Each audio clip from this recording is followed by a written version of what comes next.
There is one amazing thing which happened during World War II, and it involved a heap of aeroplanes, a squadron of planes which were flying over Greenland, and they got caught in a storm, and they all had to ditch in the storm.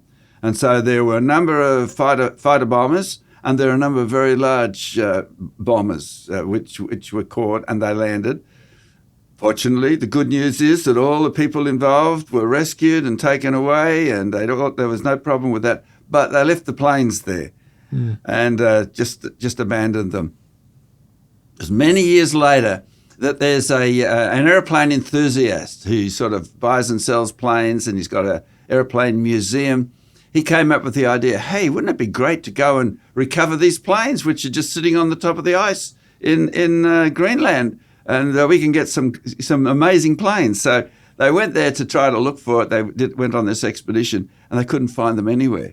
And so it was an 11-year sort of period where he was searching for these things, and eventually they used sonar to detect down below. The amazing thing is that when these guys, they actually found these planes, they found this squadron under the ice. They discovered it was 75 meters under the ice, and it had moved sideways something like about 1.6 kilometers. Wow. So 1.6 kilometers doesn't sound a lot, excepting if you're using sonar and that to detect things, you're moving around a long way to try to find these things.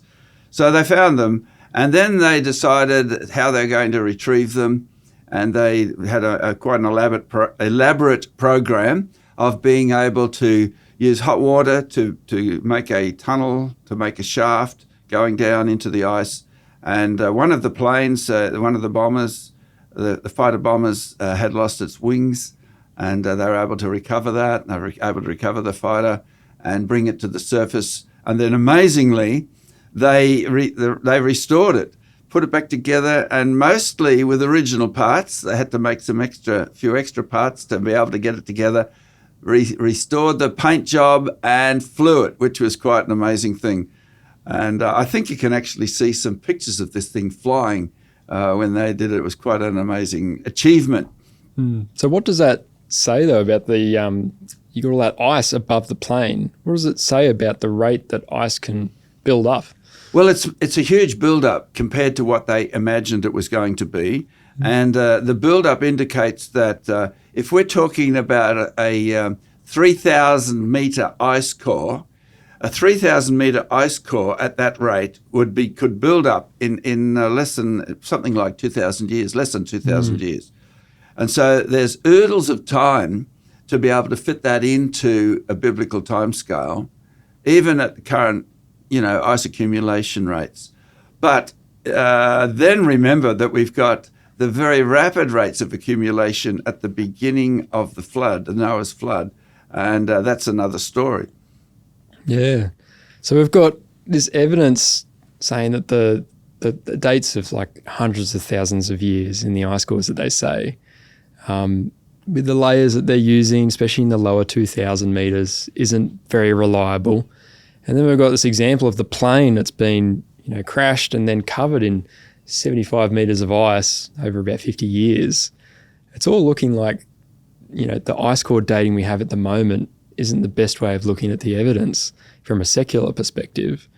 Well, what actually does explain the ice core data? Well, the secular interpretation, as you say, is giving the wrong ages. But when we look at a different interpretation, which is perfectly plausible, you find that it does. For example, from a biblical perspective, where does the ice accumulation begin? It begins after Noah's flood. So when the flood waters had gone down, the waters had receded off the earth.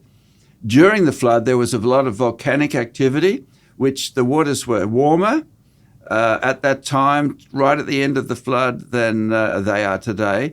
And as a consequence, there was a lot more accumulation, a lot more rapid accumulation of ice on the areas of land which were exposed. And so the ice accumulated very rapidly.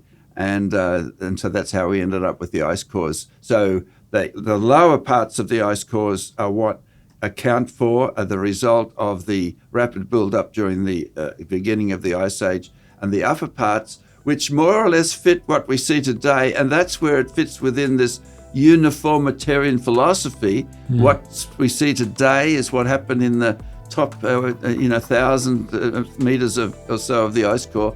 It fits with that, but it's the other part which is different, and that's how the Noah's flood explains the ice cores.